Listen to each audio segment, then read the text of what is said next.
Today we're going to be talking about EQ with Michael and Melissa. So here we go. Before we get started, I just wanted to talk about why EQ is not just a nice to have. This was a joint study by Catalyst and MIT that showed that leaders who were identified as having super high EQs engaged their workforce at about 78 compared to 32% of not just people with low EQ, but any other leader who might have moderate EQ as well. And so this is one reason why it is a very valuable skill that can be coached to invest in. And same thing with innovation. Everybody's talking about what new technologies can you use, but when it comes to being emotionally intelligent, we're finding a strong correlation between innovation as well. So today we have a great panelist here, Michael Mattson, a CX leader in his own right, started off delivering mail. Now he owns a consulting company called Walk a Mile, and I'm sure the two are related experiences. Somehow he got a seat at the table to influence the United States Postal Service with their customer experience. And now he works for one of the largest insurance companies in the United States. Melissa has over 20 years of experience in leadership and coaching, 18 years in customer service and customer experience in call centers. So before we get started, I want everyone to get active in the chat. We want to hear from you.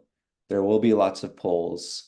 After this, there will be an episode replay that will send you along with a more robust version of this slide deck.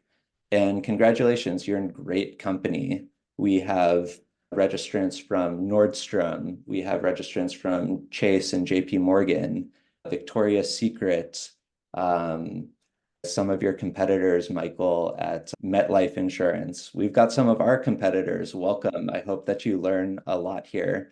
And 80% of you are either VPs or directors, 15% are in the manager role, and the other 5% is our competitors, Michael's competitors. And so we hope that you learn a lot. Fantastic. Thank you so much, Dylan. Hi, everyone. Welcome. We're thrilled to have you today. We're here, Michael and I, to talk about how to become more emotionally intelligent to deliver more exceptional experiences. And why do we want to do that? Well, we feel like Michael and I were talking, and we feel like most leaders now agree that employee experience leads to, drives, contributes to customer experience. We believe there's another step before that, though, which is that emotional intelligence leads to employee experience, which leads to customer experience. So that emotional intelligence quotient, or EQ in your HQ, as Dylan branded it, is really the sort of new formula. We would say EI to EX to CX. And so how do we get there? And that's really the thrust of what we're going to be talking about today. How do we get more emotional intelligence into our employee experience? Again, the whole EQ in your HQ.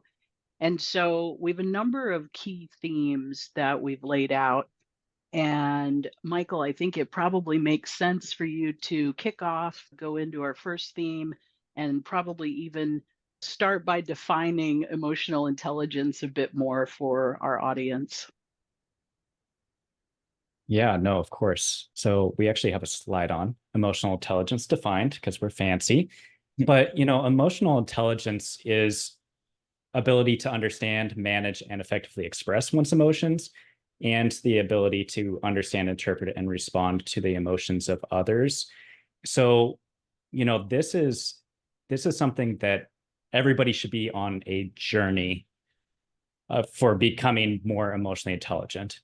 And there's Daniel Goldman is really kind of one of the people who made emotional intelligence popular and more famous, not the one that that invented the term, coined it first, however, kind of made it more mainstream. And he kind of sets it up into like competencies, right? There's like 12 core competencies of emotional intelligence, and they're kind of in like 4 specific domains. So the domains are self-awareness, self-management, social awareness, and relationship management. And so if you kind of peel into these under self-awareness, you have emotional self-awareness. So that is how well you understand your own emotions, how you reflect on your emotions and can identify them. There's self-management, which is really looking at, well, how well can you control your emotions, or how adaptable are you? Achievement orientation or motivation, and positivity, positive outlook.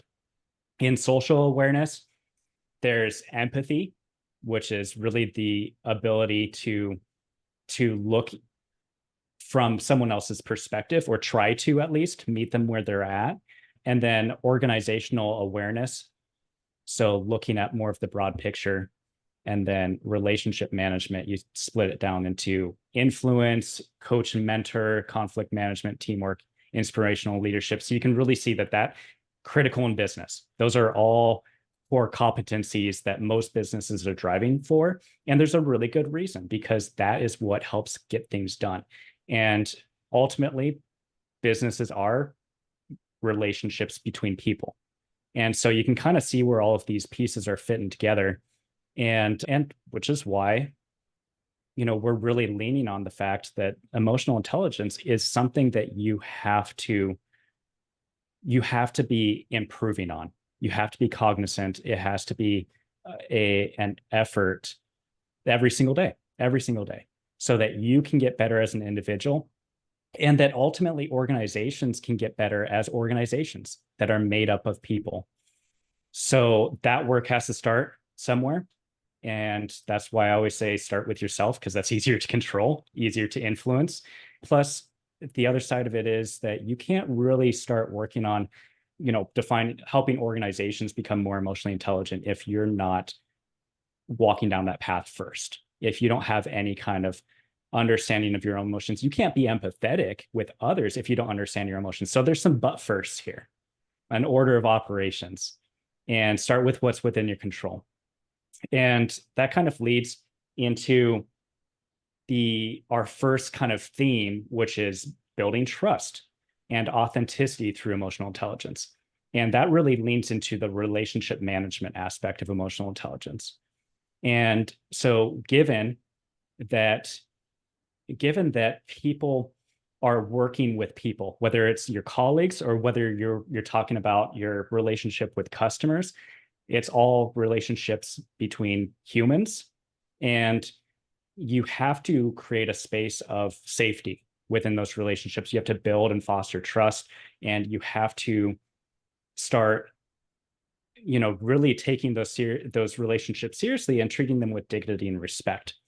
And that's where organizations need to be more human oriented, more, not just, it's really like caring about those relationships between other humans. And that's how an organization can be successful.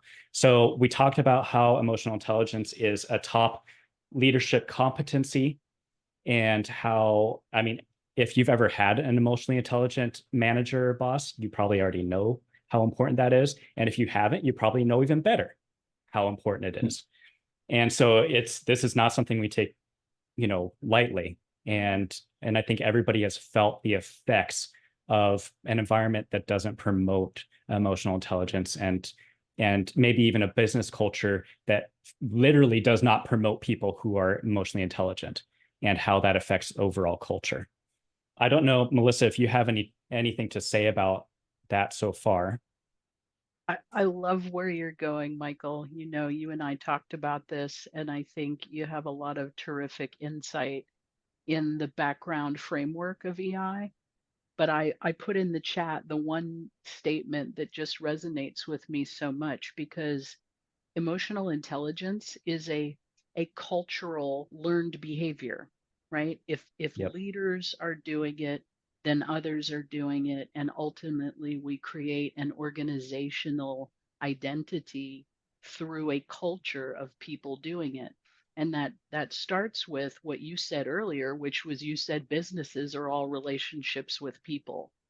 And if Right. you connect that to the fact that culture is organizational identity, and organizational identity is simply the relationships of the people that belong to that organization. So everything connects together, right? And as with anything, there is a top down necessity for putting importance on the right leader behaviors. Because if I value trust, if I value transparency, if I value communication, if I value listening, if I value ideas and creativity, one, I think you're being a good leader, but two, you're being sensitive to the fact that those are right way leader behaviors for engaging and cultivating empathy and emotional intelligence in the workplace. We get what we give, right? If I say it succinctly, we get what we give. Hmm. So it's up to us as leaders in organizations to give what we expect. Yeah, that's exactly right. And the other side of it too, and something that I think is somewhat underrated is how important vulnerability is, Mm-hmm. and that being authentic with your teams. And that is a big part of emotional intelligence. And sometimes it's really tough to be vulnerable, right? Especially if the environment is not set up for that safety. But you build better relationships by being forthcoming, and by showing that you're human, embracing that human side of you. And it also helps open that door for others to open up and be human, and so that you can connect on that level. Yeah, that's a great point, Michael. Vulnerability. And I shared this with someone else just not too terribly long ago. I learned all sorts of right way behaviors. I grew up in human resources and Mm, training, and but I never really gave a lot of myself personally. I put all the focus on listening to others and engaging them and asking them and learning them and developing them. It didn't seem necessary a decade or two ago. mhm. And now, to your point, it's absolutely essential to share your humanity, Yeah. to share that you're real, to share what you love, to share what you have a tough time with. Oh yeah, That relatability and vulnerability has become sort of the foundational glue for leader to employee trust. And definitely, I would love definitely. to pop open a slide because you both covered a lot of topics. Some of you have been asking, are we supposed to be showing slides? We are going to go in and out of slides. We want to be able to connect with you and have that conversation, but uh, a lot of the things that we talked about might also be better with a visual aid. So this is basically the Goldman framework that we're talking about of, it starts with self-awareness, right? And having empathy and being able to have that high emotional intelligence when it comes to how am I feeling, and how can I control those feelings or adjust them as necessary. So we will be sharing very detailed slides like this at the end of the webinar, but I just wanted to pop this up here because we did cover a lot and we can continue. But please engage with us in the chat if there's something that you guys want to see, have any questions about how did Michael even get into EI? Why are we so passionate about it? What are you seeing in your organization? We would love to know. And I can tell you why I'm so passionate about it and how I got into it. Because at my core, at least, so I am a people pleaser. Yeah, like that's my default. And what I've recognized throughout the years is that that's not always good, because I put others' needs before my own. And as I've kind of embraced emotional intelligence, I've realized that it's all of it, right? Embrace your own needs and embrace others' needs. And so just because you can So I think that's why I lean so much into, you have to have that self-reflection aspect and self-awareness as well before you can even be empathetic. Because if you try to be empathetic first and put others' needs in front of your own, like that can be actually somewhat dangerous, right? And it could be challenging for relationships, and it can even come off as being disingenuous or unauthentic, because you're trying to come at it from a place where you don't have that foundation of awareness, and you're basically going through the motions of, oh, I'm going to label these emotions because I can identify them, because I have I've built these heuristics through just typical social interactions, but I don't really have any deep understanding. So how can you really meet that person where they're at if you don't ever meet yourself where you're at? And so that's really what kind of like spurred my journey was, okay, there's got to be something better than just being, trying to please everybody. And in fact, that's why I started getting into customer experience, was to try to please everybody. And so my journey through even me as a customer experience practitioner has evolved, and my mindset has evolved to become hopefully a little bit more holistic and well-rounded, to incorporate the needs of myself, the needs of the business, the needs of the customers, all, and the employees, all in one, and looking at the entire ecosystem, the entire system, instead of neglecting one or multiple of those factions. Love that. Yeah, that Okay. was a powerful statement, incorporating the needs of yourself, your peers and team members, your business, and your customers. I mean, that's a tall order, but Yeah. that's the order that we all have every day. Yeah. Yeah. And, at the end of the day, too, we talked about, respecting others and their journeys, and giving them dignity and all of that. And everybody has a responsibility to, especially when you're in business, you have a responsibility to help be a responsible custodian of customers' emotions and employees' emotions. Like, you do have a responsibility to take care of people that you're interacting with, or that you're employing. And for organizations to kind of ignore that and fall too much into the process, too much into policy, things like that, without having any kind of empathy or awareness of the greater environment, or any of those details, you're tone deaf, right? You're going in without having that well-rounded picture, and you have all of these blind spots that's going to negatively impact your organization long term. And I say long term because there's a lot of businesses succeeding in the short term if it's just focusing on profit, which is, yes, that's the foundation of business. However, there's a more well-rounded way of getting profit that can create win-win situations for everybody. And that is when, that is by treating everybody with dignity and respect, and you're going to have more sustainable success. I feel like you led right into the empathy definition. So I was looking at that based on everything you and I have been talking about. Talked about short-term success, right? The operability of a business is around its financial health, but the longevity of a business is around its relational health. Right. The retention of its talent is around its relational health.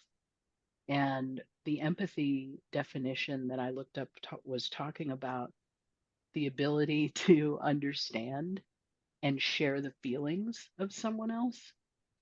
And again, that's really the focus of leadership, is understanding where each person is, from where they're coming from their individual backgrounds, predispositions, talents, concerns, opportunities, right?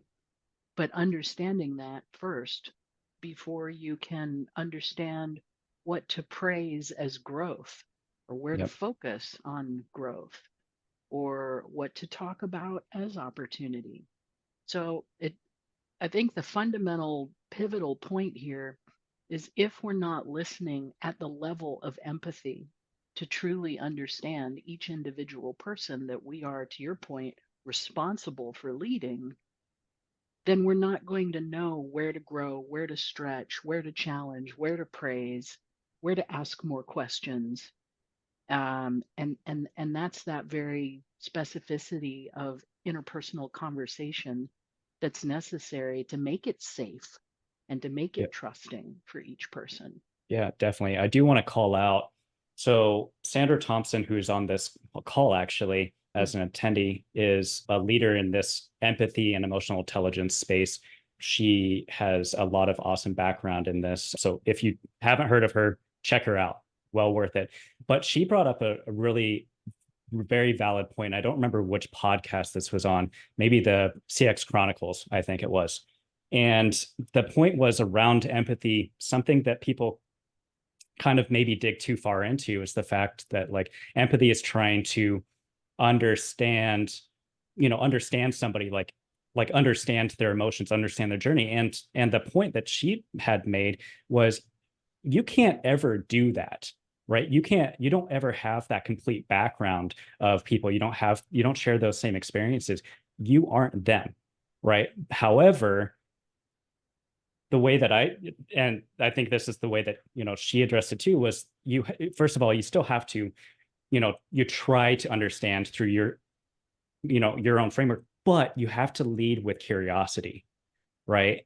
And I think that's what it comes down to, is having that open mind and trying to understand others, and don't make assumptions, and come into these conversations, whether it be you as an organization or you as an individual, with an open mind, and ask questions, like be curious and dig into it, and don't be afraid of having those difficult conversations, because at the end of the road, it's going to create better, deeper, more connected relationships if you come into it with that open mind. And so I just wanted to kind of point that out, because I think it's really important, because people, I think, have a very, kind of a simplistic perspective on empathy, right? It's just you see things through other people's eyes. But I think it's more than that. And I think every part of emotional intelligence is a little bit more than that, because guess what? We are human and we are complicated creatures. We're not simple beings, especially when it comes to relationships between people, where all of these little messy parts of us as individuals are just amplified when we're working in groups. And so I think it's really important context to have as an individual, and you have to create space for others, and you have to meet people where they're at. And you can't just, I think this is why like authoritarian leadership styles don't work, because there's no space for humans. It's just, put your fist down, big emotions. You just want it the way you want it. There's no space for that. The beauty of people and the synergy that is people interacting with people. So let's launch our first poll. I think we've talked a lot about how individuals can be more empathetic and where it starts, and it does start from the individual. But I'm curious to know from the audience over here, how emotionally intelligent do you rate your organization? 5 being very high. Basically, do you work with Michael? Or 1 being the lowest? All right, we are getting some good results. Thank you for responding. We've got over 50% of the people who have voted, and we're seeing some interesting results. Let me end the poll in 10 seconds. 7, 6. What do you guys think? Melissa, what do you think you'll see? 3s and 4s. 3s and Being 4s. hopeful. Okay. Well, we've got 70% of the participants here. We're seeing 4% of people work with Michael, which makes sense. That's about 4% of the people that did register for this webinar. We do have a little over 50% at 3s and 4s. And then you also see over 40% are either very, very low or below average. I don't know if I can share these with you here. Yes, that's great. Thank you. Thank you for participating, everyone.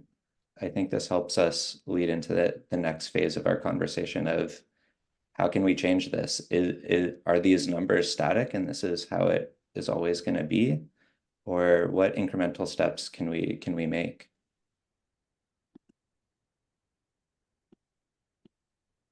All right. Thank you, Dylan. So, Michael, should we get into organizational success then? Yeah, I would say so. Okay. So, talking about why and how, right? Yep. And I think we have some slides too that we can display that might support this, Dylan. Definitely. Let me get that pulled up.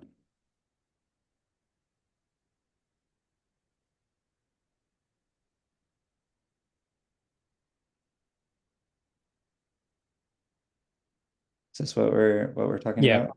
Yep.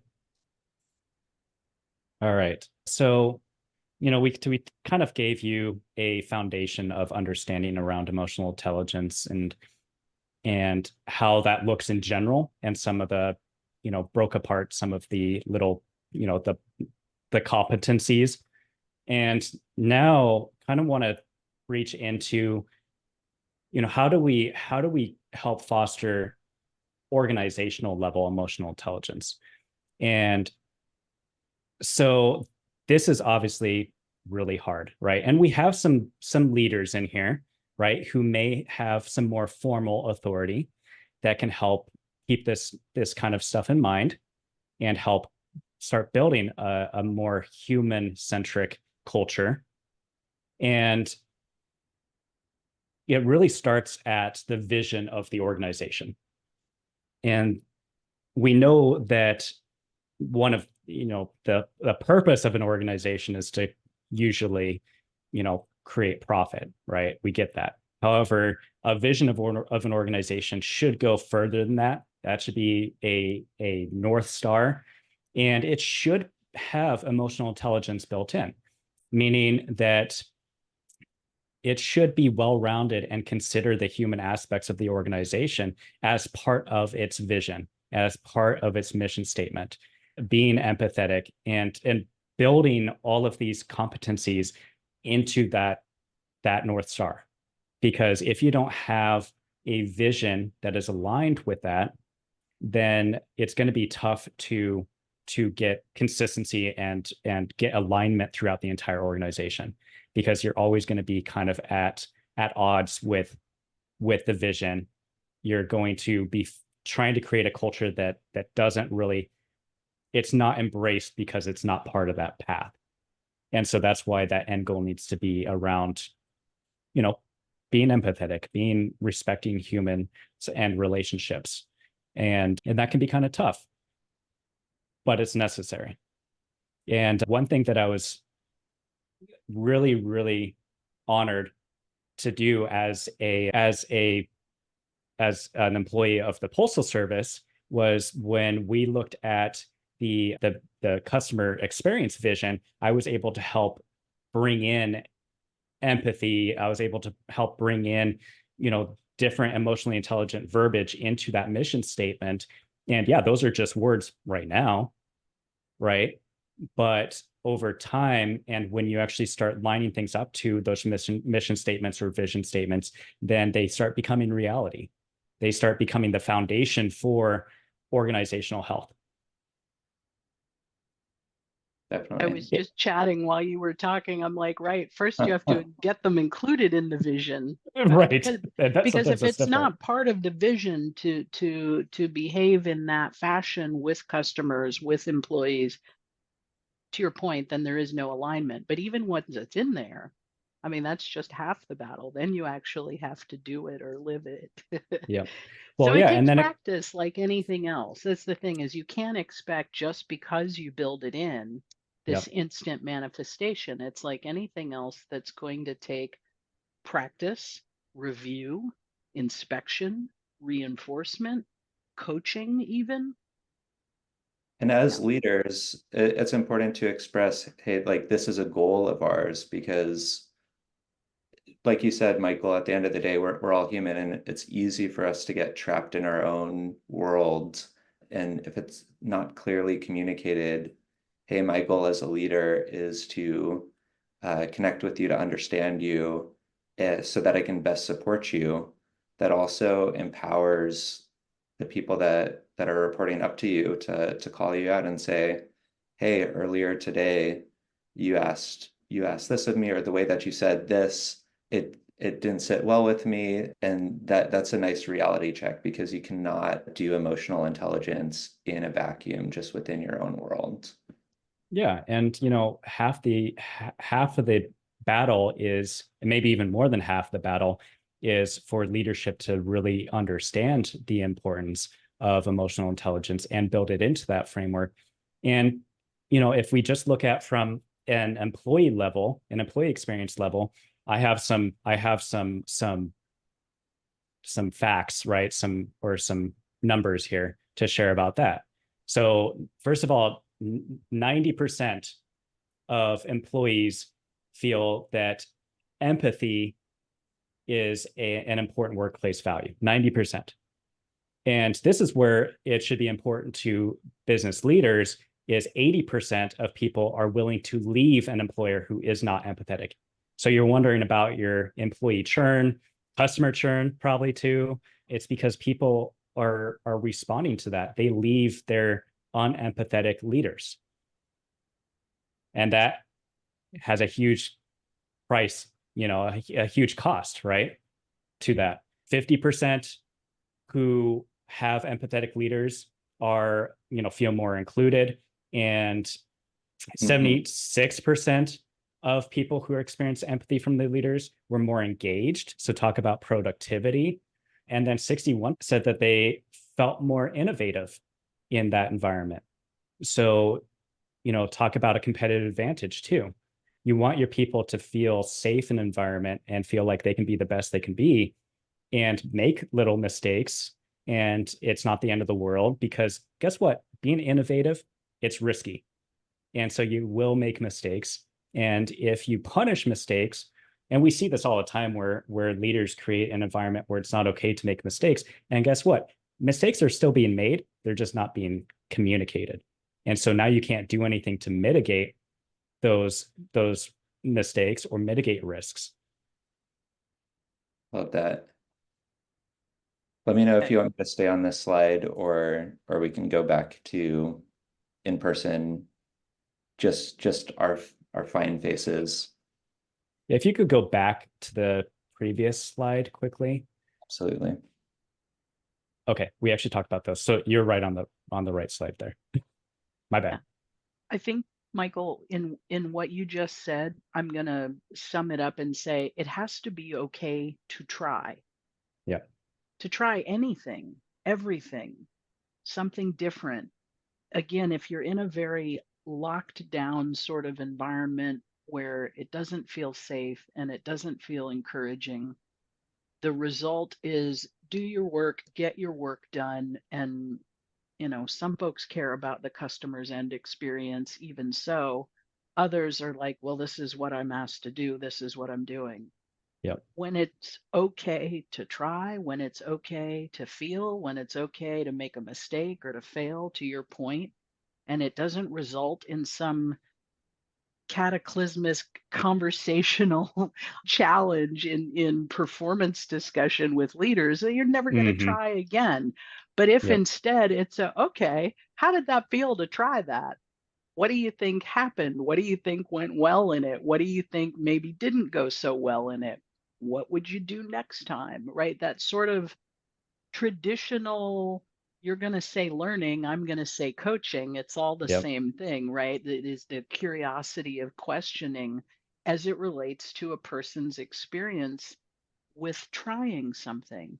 Organizational excellence blossoms out of people who feel like they can creatively contribute to the mission.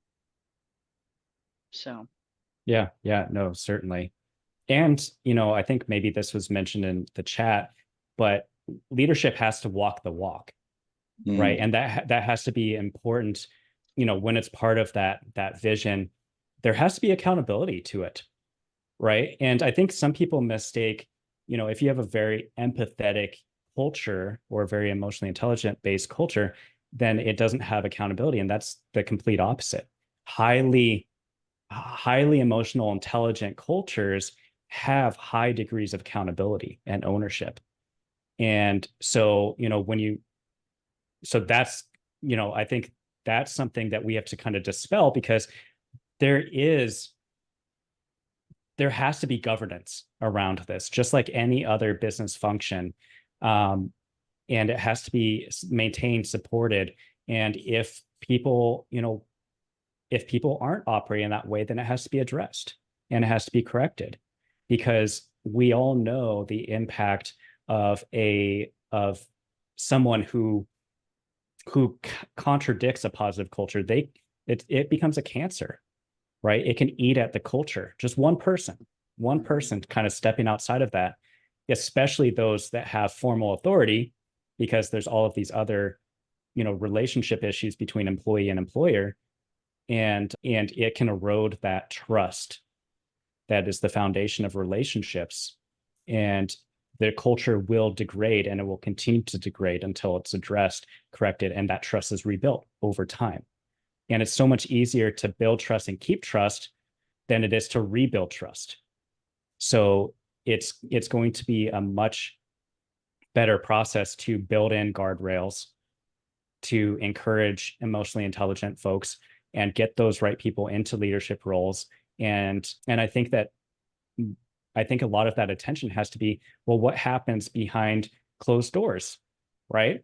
Because that translates to what happens to, when you're not in a closed meeting, right? If you act one way behind closed doors and another way outside, it's only a matter of time before everybody gets wise to it and sees that, hey, this is just a show, right? This is just inauthentic, fake. It's something that they say, they talk a talk, but they don't walk the walk.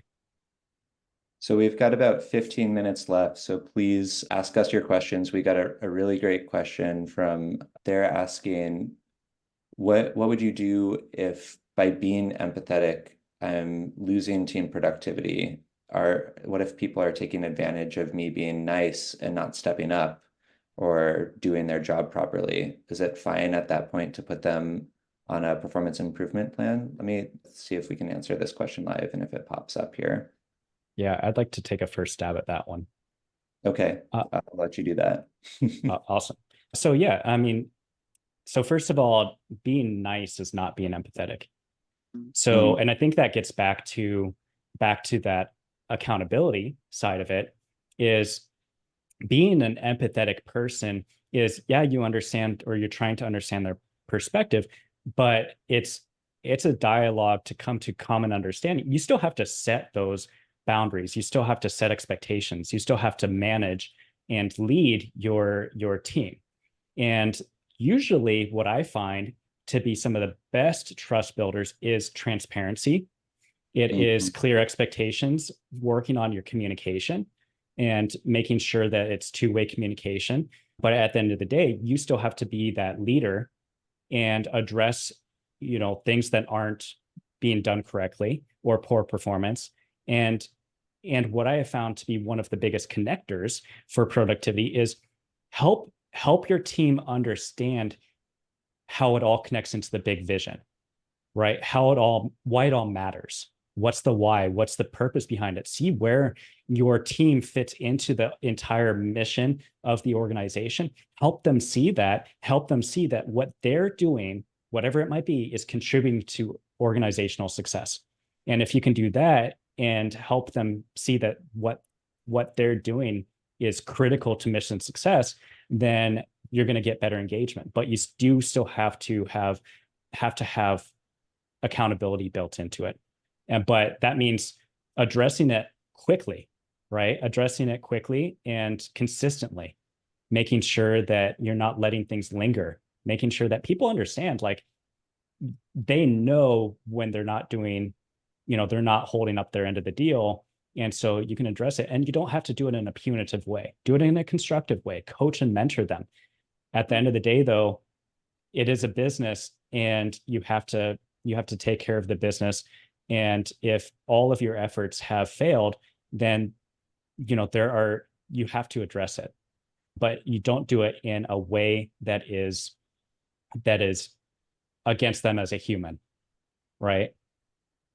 So we've got another great question. Thank you. Thank you for that answer, Michael. Melissa, I might put you on the spot here. It's okay if you want to pass. But Ellen is asking if there's a leader with a great understanding of emotional intelligence, if they take that EI too far, what does that look like?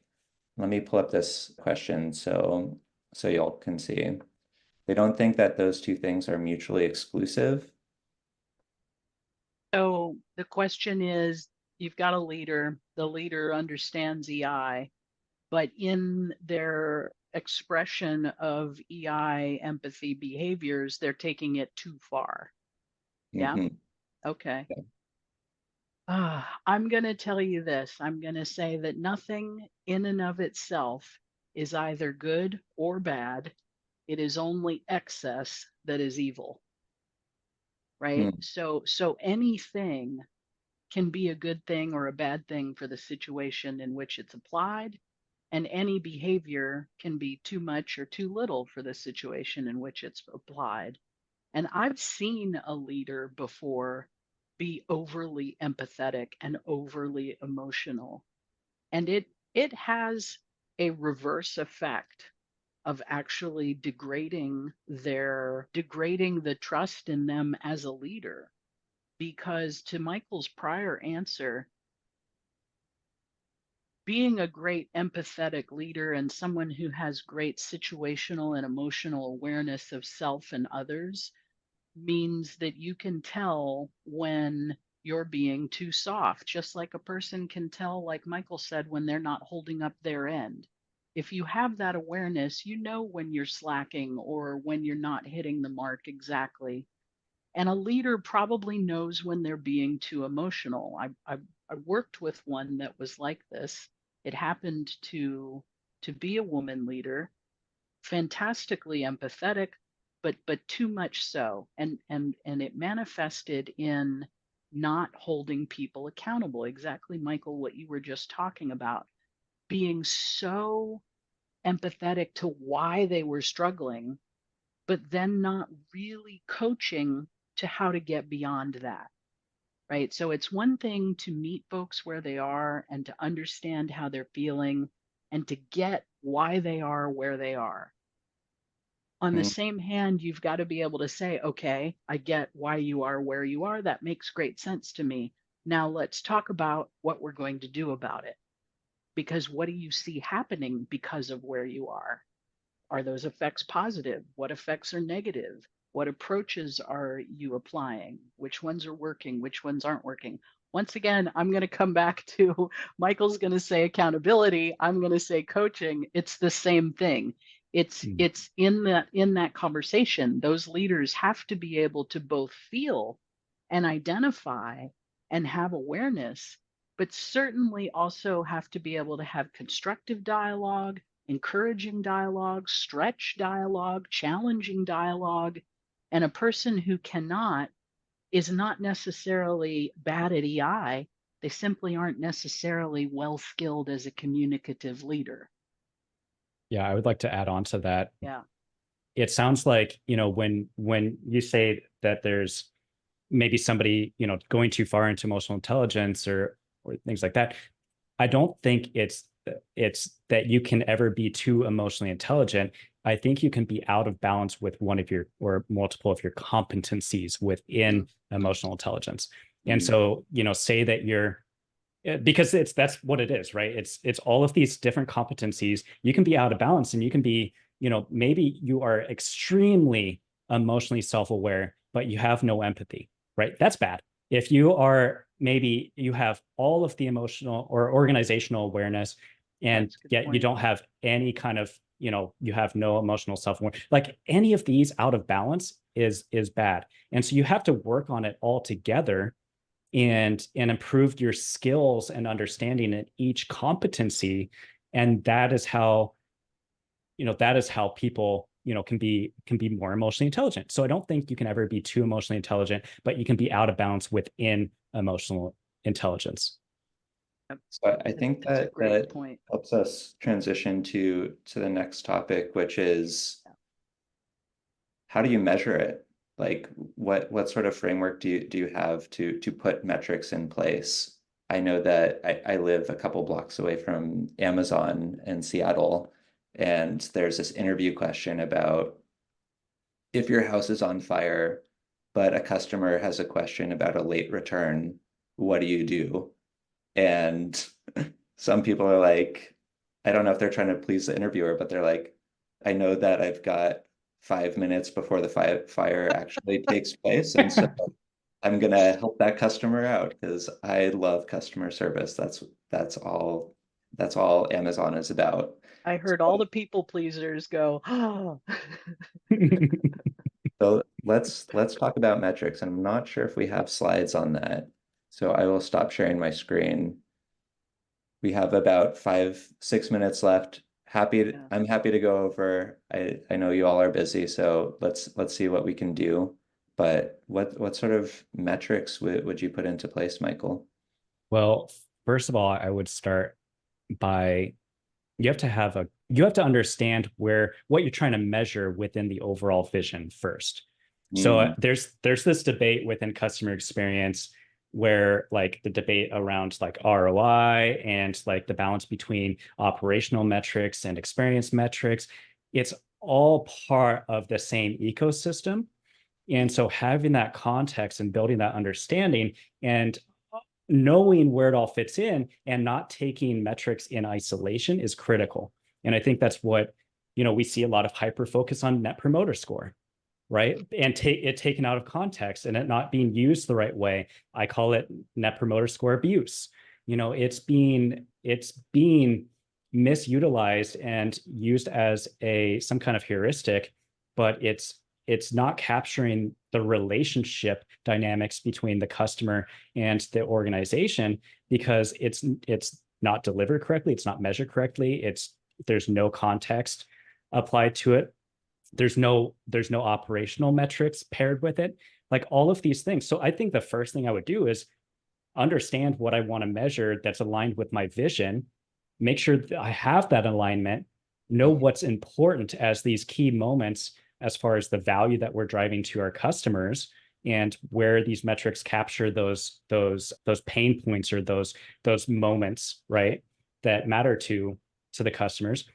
Measure that, but measure it all as one big picture and in part of one another, because over indexing anything is bad. Over indexing anything will help you make terrible decisions long term. That's all there is to it. So I would start with that foundation. Yeah, that goes back to excess is difficult, right? On any side, even on the good side. So I love what you said around NPS abuse and not having operational metrics paired with it, most specifically not capturing the relationship metrics you said. Yep. Yeah. And so we obviously do a lot with CX measures and what folks are measuring. And I know a lot of what we see in recent decade even is a customer effort score, right? To measure experience from the perspective of how easy did we make it to do business with us, right? Mhm. And another one that we see in some environments is a measure of would you shop here again, right? And you think about a retail context. So there are some metrics that have come into play now that package the relationship behaviors from an operational perspective with the actual traditional sort of NPS or CX survey by itself. Mm. I'm going to jump on this too, and I'm going to say that beyond the customer experience metrics, though, and Michael, you and I talked about this, it's important to say, well, how are you measuring employee engagement, not just customer engagement. Dial back Yep. to the beginning. We're saying that EI drives EX, which drives CX. So Yep. if all we're doing is measuring CX, we're missing half the impact to what's driving that CX. So we certainly promote measuring employee engagement. And a lot of folks with that do town halls, some do an employee effort survey, some do a voice of the employee survey. We've seen some different mechanisms, especially in the last 5 years, become more prominent with certain brands. And it's an important step to ask and to listen, back to being curious. But then what are you doing with it, right? Now, there's also a part two, which is okay, but what if we're not just measuring employee engagement? How do we go beyond understanding engagement into how are we actually understanding the performance of our people in addition to their engagement? So, how are we creating trust, demonstrating transparency, and providing feedback and growth opportunities? And from everything we've seen today, lots of us are still doing this very, very manually. And we struggle with what are the right things to measure and the right actions to take with our people, and how do we ensure follow through, and then how do we know if we had any impact? And so I feel like the measurement of EI in EX and in CX also comes back to what technology has made possible now, which is that we can understand and leverage our data. We can drive smart actions, we can provide workflows, we can ensure closed loop follow through, drive recognition, drive coaching, drive games, all that involve various aspects of emotional intelligence to create community, competition, again, transparency, and long story short, because I know we're out of time. So, but I feel like for us, Michael, at Amplify, that's exactly what we're focused on. We're trying to leverage data and technology to highlight that focus on emotional intelligence and employee experience as key inputs to that desired output of customer experience. Yeah. Right. And So we are out of time. I know we that. could go another hour, but you know. Easy. It's always a pleasure, Michael. It's always a pleasure. We are having more questions flooding in, so if we Oh, get to shoot. them, we will respond to you after the call. Let's at least do one of the questions. Michelle is wondering if Mm. we're still on, what is the best approach in working with a leader who could use some help with EI? So that is such an awesome question. And hi, Michelle. I'd love to answer this one live, or at least start. Happy to defer to you too, Michael. Um, Michael mentioned one piece earlier, which is it built into the vision of the organization, the treatment of people? If it's not part of the vision, that's the first step. Second, we get what we model, right? We get what we give, but we also get what we model. And so there's probably opportunity to model what you would like to see and what you would like to receive. And then Michael, what else would you add to that? Yeah, this makes me think of Simon Sinek and kind Yeah. of some of his approaches. And if you don't know Simon Sinek, please also check him out. He's awesome. But, one thing that comes to mind is approach that dynamic with curiosity, try to build that trust with that leader and have an open mind and ask some questions and try to help. They have to be the ones that do the work. You're not going to get around that. If they're not willing to do the work, then they're not going to do the work. And that's a problem. And if you're trying to cultivate a culture of emotional intelligence and you are, the CEO or CXO or whoever, right? And you're trying to build that culture and you have leaders that are not willing to put that work in, maybe it's time to find leaders that do want to put that work in because it does take effort. But if they are open to it, then you can foster that and you can build trust and you can, just like any other relationships, sometimes it starts with a conversation. and just starting to discuss it and bring some awareness. So that's where I would start, is just start with curiosity. Starts with a conversation. I love that, Michael. That was so nice and simple. Sometimes it is. I mean, it may not, it doesn't fix it immediately, but it starts like this is a process. It's a lot of times it just starts by opening that door for Absolutely. conversation, opening that dialogue. We need to button up and honor our time commitment, but if you ask to reach out to us, or you want to reach out to us, if you have other questions, or you just want to have more conversation, let us know. And of course, there's also the opportunity to show what's possible with technology now too. Happy to demonstrate that. All right. Dylan, anything else? Yeah, thanks everyone for joining. We will have another webinar next month. We're talking about how leaders can bend time and space and possibly reality, and creating a culture of accountability. So I think that ties in really well. But we will follow up with you with the recording after this call. And really, I appreciate all of your time. Most of you, 80% of you, stayed on for the entire time. So, and even past that. So really appreciate your support. And we will be sending out emails to connect with Michael, Melissa, and giving you all those slides with the resources. Thank you all very much. Have a great week. Take care. Thank you, Michael. So much Thanks so fun. much, Michael. Thanks, Thank everyone. you. Thanks, Bye. Dylan. Bye.